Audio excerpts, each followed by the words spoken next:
Straight ahead, Korea and Japan meet to discuss the long overdue wartime sex slavery issue. To Korea, it's a race against time with surviving victims in their twilight years, while for Japan, it's an uncomfortable topic with no way out but sincere apologies.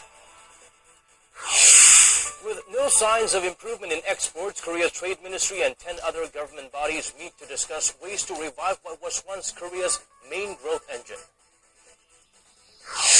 On Memorial Day or Remembrance Day in some countries, Korean war veterans from UN member nations gather in Busan to see a fellow soldier finally laid to rest at the UN Memorial Cemetery. Hello, it's very good to have you with us at this hour. I'm Daniel Chen. Korea and Japan held their 10th round of talks in Seoul on Wednesday, seeking to resolve their differences over Tokyo's wartime sexual enslavement of Korean women. The talks follow a recent agreement by the leaders of both countries to resolve the issue quickly. Song Ji-sun starts us off.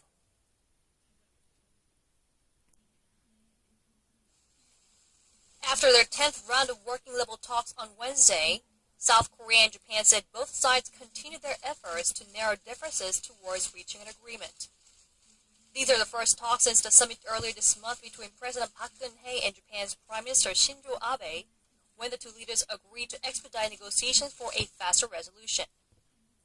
Tokyo claims its legal obligation was settled in a 1965 agreement that normalized relations between the two countries. Seoul rebuts this by arguing the so-called comfort women issue was when the two leaders agreed to expedite negotiations for a faster resolution. Tokyo claims its legal obligation was settled in a 1965 agreement that normalized relations between the two countries. Seoul rebuts this by arguing the so-called comfort women issue was not included in that treaty. Seoul's foreign ministry stressed the agreement only mentioned economic cooperation and claims, and what Japan did during the 15 is up. It's now becoming clearer that Korea will most likely not reach its annual trade target of $1 trillion. Our Kwon shows us some of the government measures to get the country's once main growth engine exports back on track.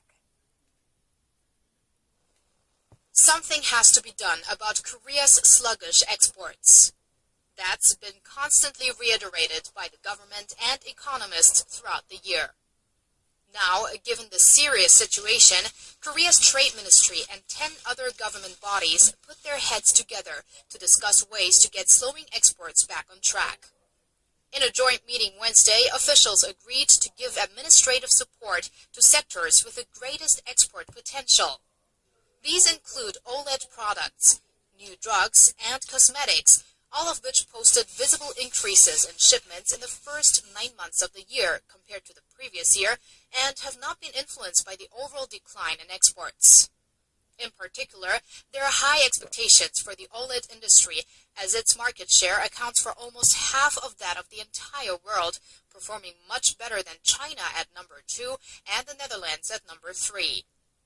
The officials also agreed to create a 5-year plan to produce high-quality global consumer goods, including Korea's traditional ginseng chicken soup, samgyetang, and promote stronger sales to China. The export of samgyetang had been recently agreed to by President Park Geun-hye and Chinese Premier Li Keqiang. During Wednesday's briefing, Trade Minister Yoon Sang-jik emphasized the importance of various free trade agreements expected to soon come into effect. If the Korea-China FTA ratification gets delayed further, it's been estimated that we'll have a loss of some $4 billion a day. In other words, a quick ratification will give us that much of profits. Ratification of 3 bilateral FTAs with China, Vietnam, and New Zealand is pending and will hopefully be concluded ideally this year. Kwon So-ah, Arirang News.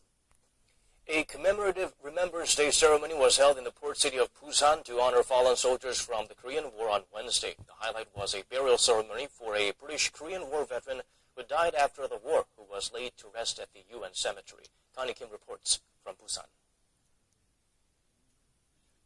14 years ago, British-Korean War veteran Robert McCarter passed away, and it wasn't until this moment that his last wish was fulfilled to be buried with his fellow soldiers in the soil he fought for.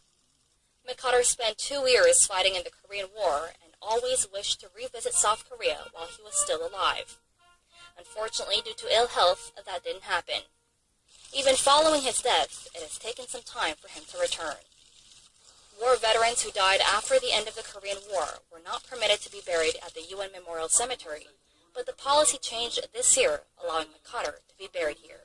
It's been a long time in coming to get to this situation, and I never thought it would happen. And I can't thank the people who have made it possible enough for the help and the way and the respect in which the people of South Korea. For other Korean War veterans from UN member nations, the burial ceremony was an opportunity to see a fellow soldier laid to rest. This is where 2,300 soldiers from 11 UN member nations now lie at rest in peace.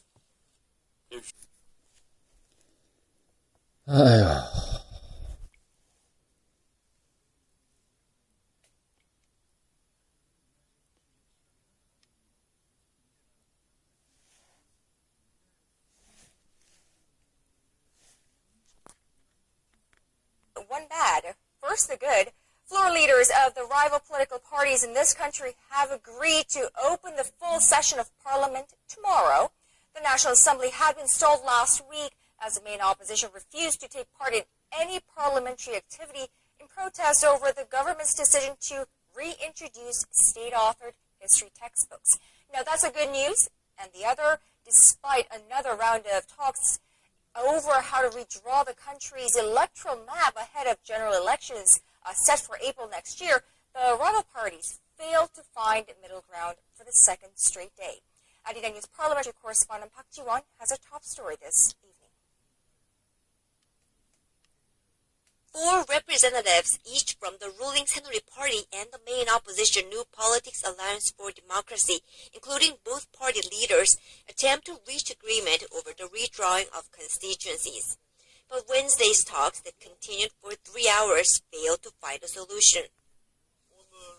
Wednesday's talks are over. Since we haven't reached an agreement, we will meet again at noon Thursday. Aside from that, we cannot talk about it anymore. This issue has to be resolved somehow, so we will put our best efforts to come to an agreement. The legal deadline for submitting the revised constituency plan to Parliament is this Friday, 5 months ahead of the elections in April next year. The ruling Saenuri Party wants to maintain the 300-seat Parliament. Nation's October job numbers are out, and it's looking good. Backed by an increase in domestic demand, the number of new jobs added in Korea hit a 5-month high in October.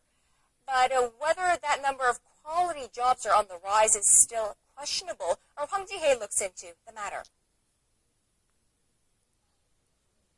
The number of new jobs added in Korea has hit the highest in 5 months. Statistics Korea data show that the total number of employed stood at over 26 million in October, up 348,000 from a year earlier.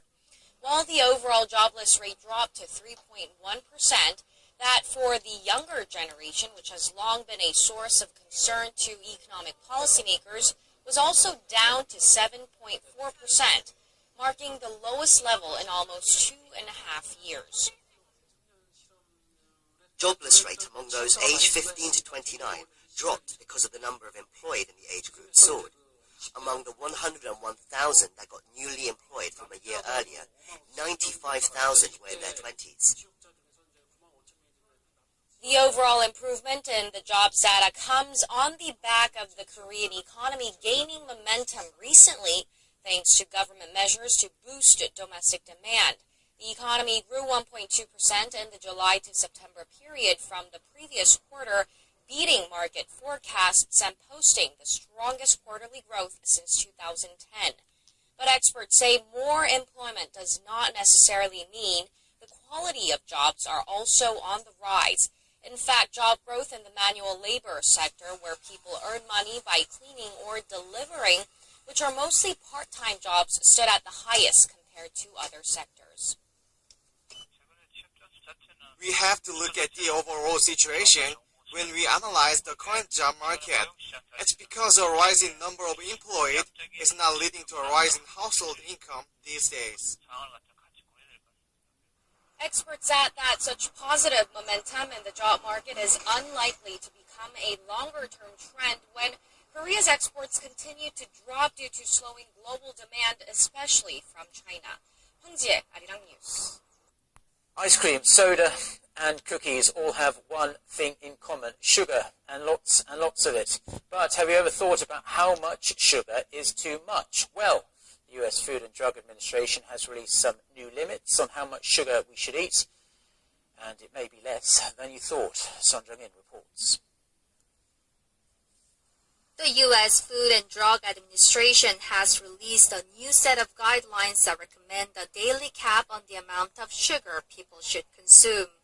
According to the New York Times, the FDA has set new guidelines that recommend people limit their added sugar to no more than 10% of their daily calories. For anyone older than 3, that means eating fewer than 12.5 teaspoons or 50 grams of sugar a day. Children between the ages of 1 and 3 should not consume more than 25 grams. Some people may decide to cut back on their sugar intake by giving up soft drinks. A regular-sized can of Coke already has the maximum recommended amount of sugar.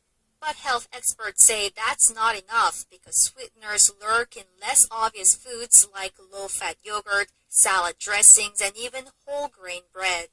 That's why the FDA is also pushing to require that all packaged food indicate the amount of added sugar on their nutrition label so consumers can distinguish between the amount of natural sugar and added sugar.